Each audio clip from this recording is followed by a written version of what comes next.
দর্শক, চট্টগ্রামের হাটহাজারী কলেজ মাঠে বক্তব্য রাখছেন প্রধানমন্ত্রী তারেক রহমান। আমরা বিটিভির সৌজন্যে সরাসরি চলে যাচ্ছি সেখানে।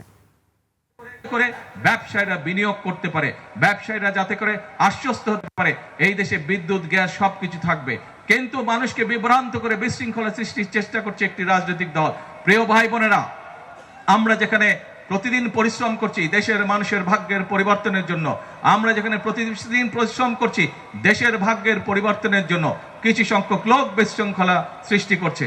আপনারা 12 তারিখের নির্বাচনে বিএনপিকে সমর্থন দিয়েছিলেন, কারণ বাংলাদেশের অধিকাংশ মানুষ বিএনপিকে সমর্থন দিয়েছিল। কারণ বাংলাদেশের মানুষ জানে এই দেশে যদি মানুষের ভাগ্যের উন্নয়নের জন্য কেউ রাজনীতি করে থাকে সেটি একমাত্র শহীদ জিয়ার দল বাংলাদেশ জাতীয়তাবাদী দল রাজনীতি করেছে।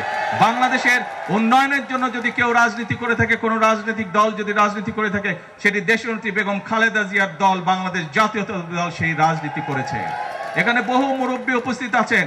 মুরব্বীদেরকে যদি জিজ্ঞেস করা হয় তাহলে দেখা যাবে শহীদ জিয়ার সময় এবং দেশনেত্রী খালেদা জিয়া যখন দেশ পরিচালনার দায়িত্বে ছিলেন তখন দেশে শিক্ষার ব্যবস্থা কিভাবে ধীরে ধীরে উন্নত হয়েছিল, দেশে যোগাযোগ ব্যবস্থা কিভাবে উন্নত হয়েছিল, দেশে ব্যবসা বাণিজ্য মিল কারখানা কিভাবে গড়ে উঠেছিল। আজকে আবারও আপনাদের সেই প্রিয় দল বাংলাদেশ জাতীয়তাবাদী দলকে আপনারা দেশ পরিচালনার দায়িত্ব দিয়েছেন, কিন্তু কিছু সংখ্যক রাজনৈতিক দল তারা বিভ্রান্তি ছড়িয়ে সেই কাজগুলোতে বাধাগ্রস্ত করার চেষ্টা করছে। প্রিয় ভাই বোনেরা, আজ আমাদেরকে সিদ্ধান্ত নিতে হবে। আজকে আমাদেরকে সিদ্ধান্ত নিতে হবে বাংলাদেশের সকল গণতান্ত্রিকামী মানুষ যারা গণতন্ত্রে বিশ্বাস করে, যারা কথা বলার স্বাধীনতা বিশ্বাস করে, প্রত্যেকটি মানুষকে আজকে সিদ্ধান্ত নিতে হবে যে এই বিশৃঙ্খলাকারী যারা রাজপথে এসে রাজপথ বন্ধ করে দিতে চায়, যারা মানুষকে বিভ্রান্ত করতে চায়, তাদের বিরুদ্ধে কি ব্যবস্থা আমরা গ্রহণ করব। এইটি আজকে বাংলাদেশের মানুষকে সিদ্ধান্ত নিতে হবে। আর বাংলাদেশের মানুষের ভাগ্য নিয়ে ছিনিমিনি খেলতে দেওয়া যাবে না, দেশের ভাগ্য নিয়ে আর ছিনিমিনি খেলতে দেওয়া যাবে না।